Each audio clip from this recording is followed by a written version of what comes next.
आजम की जमानत, ओझा की मुलाकात और अखिलेश का मिशन 27। सपा के दांव से गरमाई यूपी की सियासत। जी हां, यूपी की सियासत में समाजवादी पार्टी के खेमे से आज 3 तस्वीरें सामने आई हैं, जिसने सियासी गलियारों में हलचल और भी तेज कर दी है। एक तरफ महीनों से जेल में बंद कद्दावर सपा नेता आजम खान की जमानत की बड़ी अपडेट सामने आई, तो दूसरी ओर चर्चित शिक्षक अवध ओझा की अखिलेश यादव से बातचीत और मुलाकात की तस्वीरें सामने आई। तीसरी तस्वीर में खुद अखिलेश यादव आपको नजर आ रहे होंगे, जो पार्टी में जोश भरते हुए भाजपा पर तीखा हमला बोल रहे हैं। ये तीनों ही घटनाएं अलग अलग दिख रही हों, लेकिन इनके तार सीधे समाजवादी पार्टी के नए मिशन की नई रणनीति से जुड़ते हुए दिखाई दे रहे हैं। सबसे बड़ी खबर आज सुबह उस वक्त सामने आई जब अखिलेश यादव ने अब्दुल्ला आजम को फोन लगा दिया। दरअसल अब्दुल्ला आजम कल ही पिता आजम खान से मुलाकात करने जेल गए थे और उसके बाद बाहर आकर उन्होंने मीडिया से कहा था कि आजम साहब की तबीयत ठीक नहीं है, लेकिन उम्मीद है कि जल्द ही वो जेल से बाहर आ जाएंगे। आजम खान का हालचाल लेने के लिए अखिलेश यादव ने उनके बेटे अब्दुल्ला आजम से आज लगभग 15 मिनट तक फोन पर बातचीत की। हाई कोर्ट से जमानत मिलने के बावजूद आजम खान की रिहाई में अभी वक्त लग सकता है। जमानत की खबर की ठीक बाद अब्दुल्ला आजम अपने पिता से मुलाकात करने जेल पहुंचे। इस मुलाकात के बाद सपा चीफ अखिलेश यादव ने आज खुद अब्दुल्ला आजम को फोन किया और आजम खान का हालचाल जाना। अब्दुल्ला ने अखिलेश यादव को बताया कि उनके पिता की तबीयत ठीक नहीं है। अखिलेश यादव का ये फोन महज कोई औपचारिकता नहीं, बल्कि एक बड़ा राजनीतिक संदेश भी है। संदेश ये है कि पार्टी अपने सबसे मुश्किल दौर से गुजर रहे वरिष्ठतम नेता के साथ मजबूती से खड़ी है। इस एक फोन कॉल ने उन तमाम अटकलों पर भी विराम लगा दिया है जो आजम खान की नाराजगी और सपा से अलग होकर नई पार्टी बनाने की चल रही थी। सियासी गलियारों में ये अफवाह खूब तेजी से फैलाई जा रही है कि जेल से बाहर आने के बाद आजम खान समाजवादी पार्टी का साथ नहीं देंगे, बल्कि अपनी नई पार्टी बनाकर 2027 के चुनावों की तैयारी करेंगे।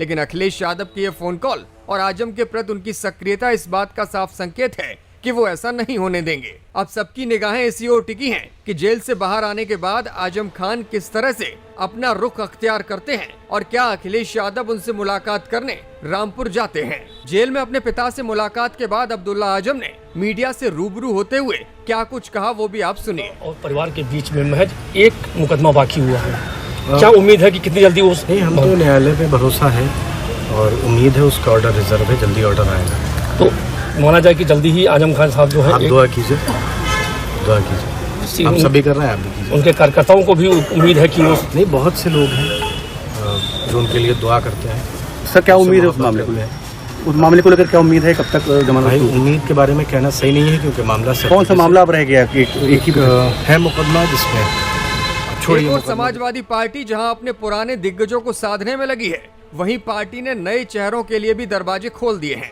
देश के मशहूर शिक्षक और मोटिवेशनल स्पीकर अवध ओझा लखनऊ पहुंचे और अखिलेश यादव से पूरे 3 घंटे तक मुलाकात की। क्या ओझा सर बनेंगे सपा के सारथी? अखिलेश यादव और अवध ओझा की मुलाकात के बाद कयास लगाए जाने लगे कि वो आम आदमी पार्टी छोड़कर समाजवादी पार्टी ज्वाइन कर सकते हैं और 2027 का चुनाव उत्तर प्रदेश से लड़ सकते हैं। हालांकि ओझा सर ने खुद मीडिया के सामने आकर ऐसी किसी भी संभावना से इनकार कर दिया।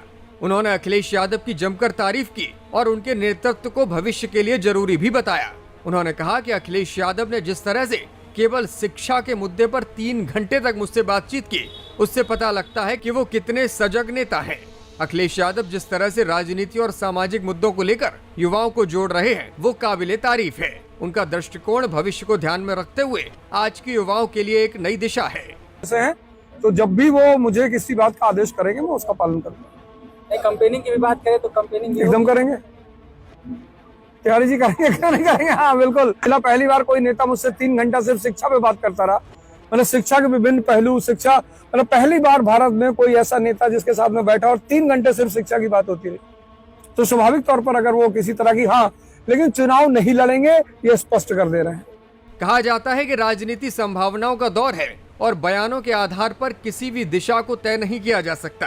ओझा सर भले ही चुनावी संभावनाओं से इनकार कर रहे हों, लेकिन अखिलेश यादव और उनकी जुगलबंदी अगर जमती है तो वो समाजवादी पार्टी का चुनाव प्रचार करते हुए तो दिखाई ही देंगे, साथ ही हो सकता है कि चुनावी मैदान में भी उनकी एंट्री हो जाए। अखिलेश का कार्यकर्ताओं को अलर्ट मोड। इन 2 घटनाक्रमों के बीच पार्टी अध्यक्ष अखिलेश यादव आज एक बार फिर से सामने आए। उन्होंने प्रेस वार्ता को संबोधित किया और पार्टी कार्यकर्ताओं के साथ एक अहम बैठक भी की। इस बैठक में उनका संदेश साफ और सीधा था। उन्होंने कहा कि भाजपा की साजिशों से सपा के कार्यकर्ता होशियार रहें। उन्होंने कार्यकर्ताओं को एकजुट रहने और सरकार की नाकामियों को जनता के बीच ले जाने का आह्वान किया। उन्होंने कहा कि हम भाजपा की तरह जुमलेबाजी नहीं करते, उनके पास तो सिर्फ झूठ और नफरत की राजनीति है, लेकिन जनता इस बार बहकावे में नहीं आने वाली। सपा हर बूथ पर अपनी तैयारी कर रही है और 2027 में यूपी की जनता बदलाव करेगी। ये सरकार प्रधानी का एक वोट नहीं काट पाएगी, देखेगा सब कोर्ट जाने के लिए तैयार हैं। अगर वोट गड़बड़ हुआ तो प्रधान लोग इतने अच्छे हैं जो चुनाव लड़ने वाले वो सीधे कोर्ट भागेंगे और जाएंगे, और जानकारी हम भी उनसे कलेक्ट करेंगे। इनके पास कुछ अधिकारी हैं, एक्सपर्ट, तिगड़ी, चुनावी तिगड़ी, 3 तिगाड़ा काम बिगाड़ा, एक कहावत है। इनके पास चुनावी तिगड़ी है, अधिकारी, सरकार और आयोग। और वो आयोग के बारे में कहा हमने, जुगाड़ आयोग है, वो जुगाड़ आयोग है, उसके माध्यम से काम करते हैं सब। अखिलेश यादव के इन तेवरों के बीच समाजवादी पार्टी के युवा कार्यकर्ता भी सड़कों पर दिखाई दे रहे हैं। लखनऊ में किए गए धरना प्रदर्शन की तस्वीरें सामने आई हैं, जिसमें सीधे तौर पर सपा के कार्यकर्ता वोट चोरी के मुद्दे पर विरोध प्रदर्शन कर रहे हैं। जीपीओ से विधान भवन की ओर बढ़ रहे प्रदर्शनकारियों को पुलिस ने रोककर हिरासत में लिया था।